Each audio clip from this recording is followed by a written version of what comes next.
شخص جو عمران خان صاحب کو آج جس طرح کے جملے کس رہا ہے، وہ تم تو کک بیک اسپیشلسٹ مشہور ہو حکومت کے کوریڈورز کے اندر، تمہاری کیا منہ، کیا متھا، کیا اوقات کہ تم عمران خان سے بات کر رہے ہو؟ عمران خان سے تو مخاطب ہی نہیں تم کر سکتے، تمہارا کیا قد ہے؟ اور تم تو آج یہ جو اور یہ قوم پوری دیکھ رہی ہے، یہ آپ یہ نہ سمجھے کوئی شخص بھی کہ قوم کی آنکھوں میں کوئی دھول جھونک سکتا ہے۔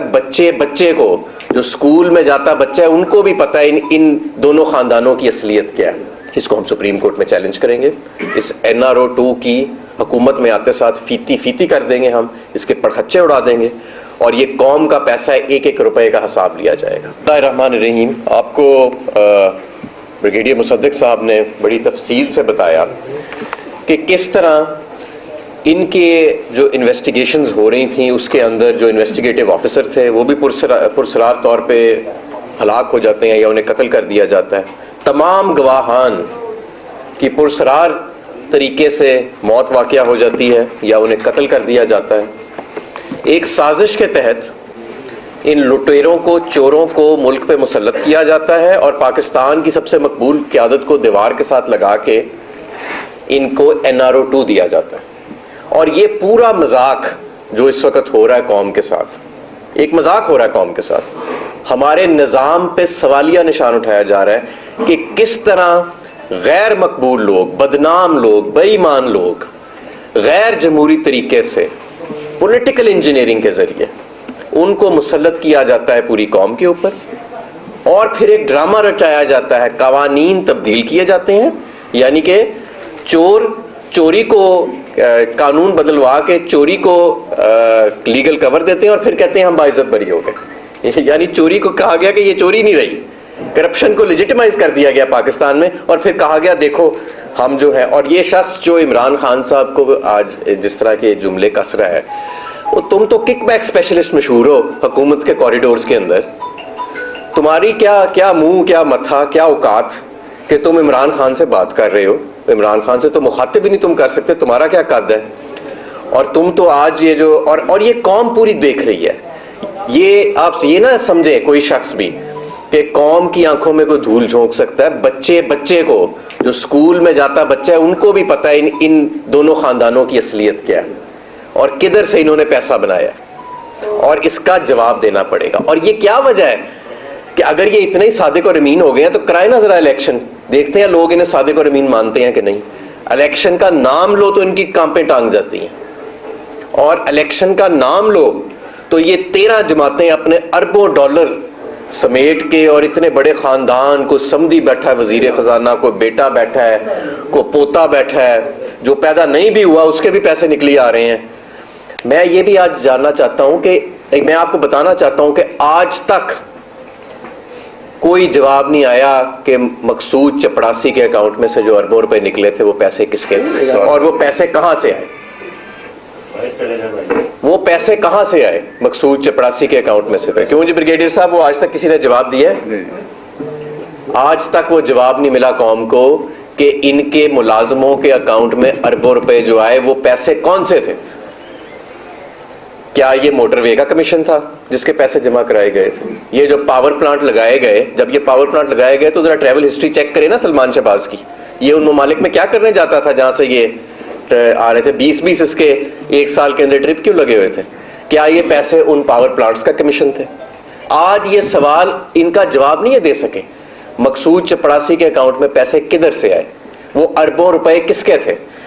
آج پوری قوم نظام سے، پورے اس ملک کے نظام سے یہ سوال کر رہی ہے۔ ایک سائیکل چوری کرنے والا سنت نگر میں پکڑا جاتا ہے، اس کو الٹا ٹانگ دیتی ہے پولیس۔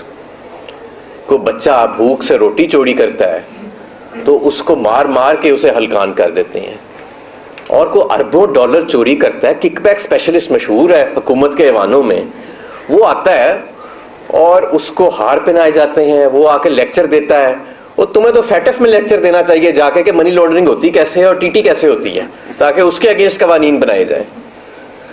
تو میں سمجھتا ہوں کہ یہ جو چہرہ اس نظام کا ہمارے قوم کے سامنے آ جائے، اور یہ پورا ایک یہ جو فلم ہے، یہ لائیو شو ایک طرح سے چل رہا ہے پوری قوم کے سامنے، ایک نے, اور یہ سمجھتے ہیں کہ کیا اس سے ان کی مقبولیت بڑھی ہے. لوگ نفرت آج مزید کر رہے ہیں اور لوگ سوال پوچھ رہے ہیں کہ ان کو مسلط کیسے کیا گیا اور کیوں ابھی تک الیکشن نہیں کرائے جا رہے, اور ان کو پولیٹیکل انجینئرنگ کے ذریعے ابھی تک زبردستی بے ساکھیوں کے ساتھ ان کو مسلط کیا جا رہا ہے. ہماری معیشت آج تباہ ہو چکی ہے. 1100-1200 ارب کے انہوں نے اپنے کیس معاف کرا لیے, مہنگے ترین قرضے لیے جا رہے ہیں اس وقت اور قوم کو مقروض کیا جا رہا ہے.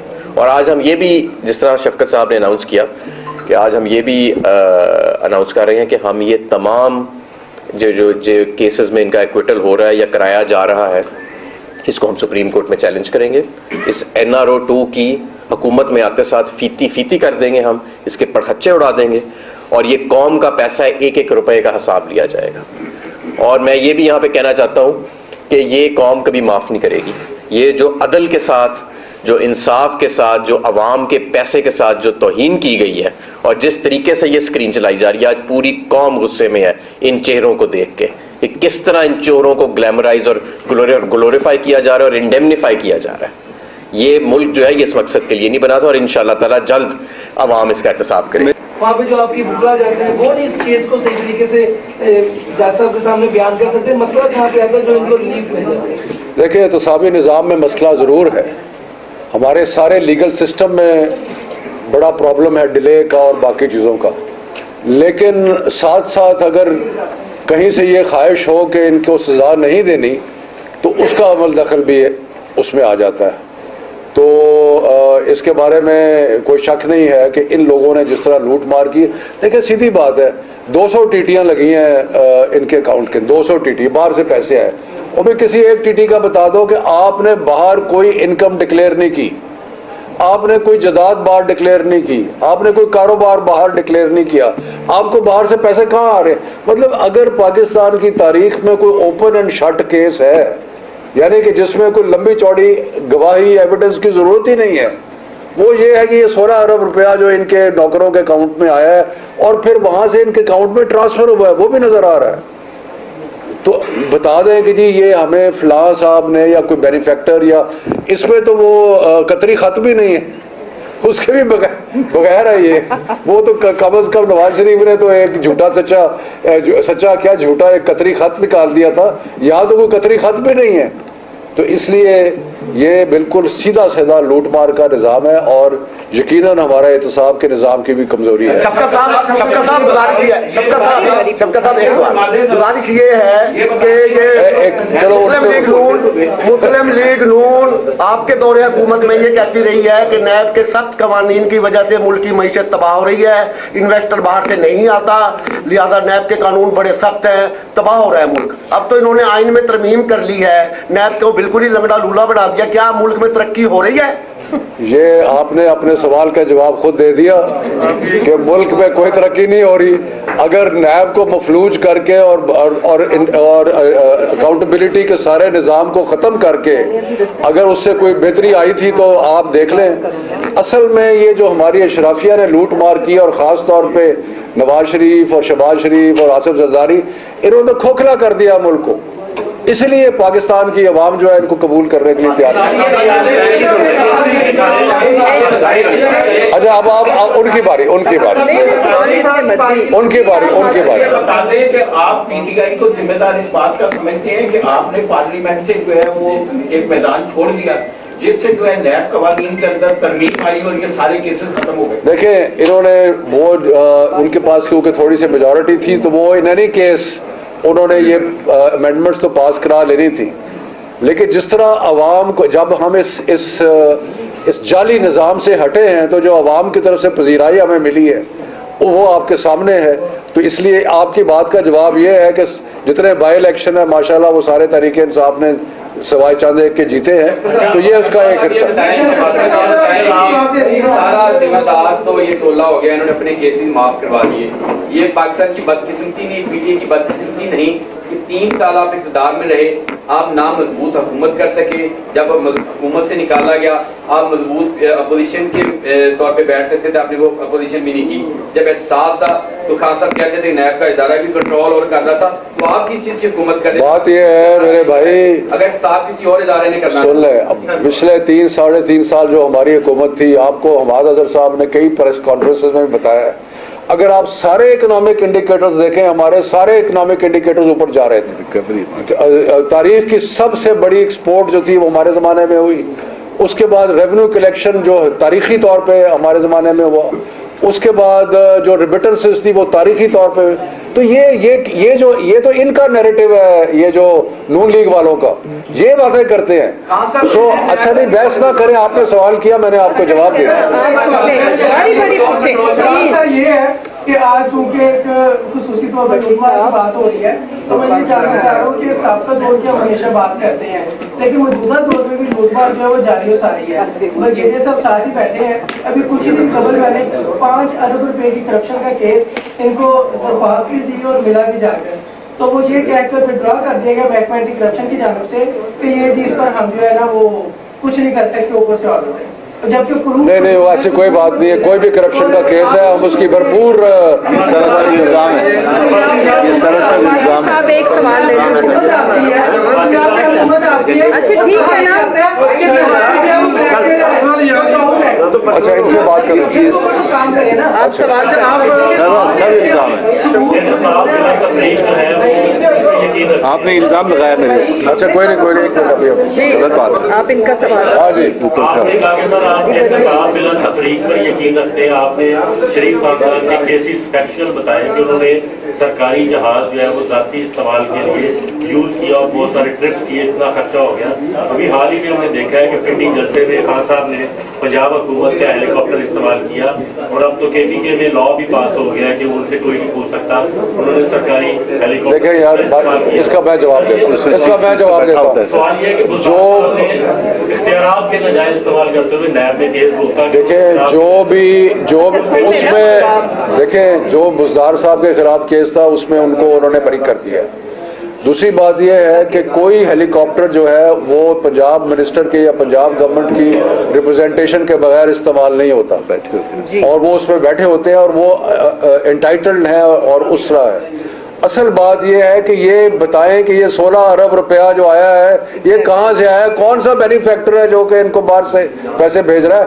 آج تک ابھی میں شہباز شریف اور یہ سلیمان کو کہتا ہوں کہ بتا دیں کہ جی یہ ٹی ٹی جو آئی ہے یہ ہمارے فلانے رشتہ دار نے یا ہمارے فلانے کسی نے بھیجی. ایک تو بتا دیں. شیخ صاحب ایک سیکنڈ اس کے بعد آپ. ایک طرف تو باتیں یہ ہو رہی ہیں کہ جو اراکین قومی اسمبلی ہیں وہ دوبارہ جا کر قومی اسمبلی میں استعفے دیں گے. کیا یہ بات درست ہے یا نہیں؟ اور دوسری طرف پنجاب اسمبلی کب تک توڑنے کے امکانات ہیں؟ اور تیسری بات یہ ہے کہ صدر عارف علوی جو ہے آج لاہور آ رہے ہیں، عمران خان سے ملاقات کریں گے اور جو اسحاق ڈار سے ملاقاتیں ہوئی ہیں اس پر ریٹ بھی کریں گے. کیا دیکھیں جی جو تیسری بات ہے اس کے بارے میں تو مجھے علم نہیں ہے، لیکن عمران خان صاحب نے ایک دفعہ سے زیادہ دفعہ کہا ہے کہ وہ جلدی فیصلہ کر دیں گے اسمبلی تحلیل کرنے کا، تو انشاءاللہ وہ جلدی فیصلہ ہو جائے گا. چھوٹا سا سوال، نیب کو کنٹرول کون کرے گا آپ کے دور اس کے بارے میں جواب عمران خان صاحب دے چکے ہیں کہ جو گئے ہیں وہ کنٹرول کر رہے تھے، وہ فیصلہ کرتے تھے، جو چلے گئے. اچھا سر، آپ معاشی بات کر رہے ہیں معیشت کی، جو ابھی آپ جو حکومت لینے کے تیار ہیں آلموسٹ اس پہ کافی آپ کی پاپولرٹی ہے، یہ بتائیے کہ جو 2018 میں پاکستان تحریک انصاف میں معاشی پالیسیاں لے کے آئے گی کہ اگر حکومت ملتی ہے تو آپ انہیں پالیسیوں کے تحت چلیں گے یا اس میں کوئی ٹیم میں چینج کر رہے ہیں؟ پوری ٹیم اسی طرح 3.5 سال کے اندر جو ہماری معاشی پالیسیز تھیں انہوں نے ملک کو کھڑا کیا، اپنے پیروں پہ کھڑا کیا. یہ آپ کے سامنے ہمارے معاشی ایکسپرٹ بیٹھے ہیں، یہ آپ کو بتائیں گے کون سا انڈیکیٹر ہے جو ہمارے دور حکومت میں اوپر کی طرف نہیں گیا. ہر طرح سے انہوں نے جو ڈیفیسٹ چھوڑے تھے اس کو ہم نے پور کیا. کووڈ کے باوجود ہم نے ایسے اقدامات کیے کہ ملک کو کھڑا کیا. احساس پروگرام کے ذریعے لوگوں کو ریلیف دیا. انہوں نے پچھلے 8 مہینے میں تباہ و برباد کر دیا ہر چیز. جی پوچھو شعیب، آپ یہ بتائیں کہ سوچ کے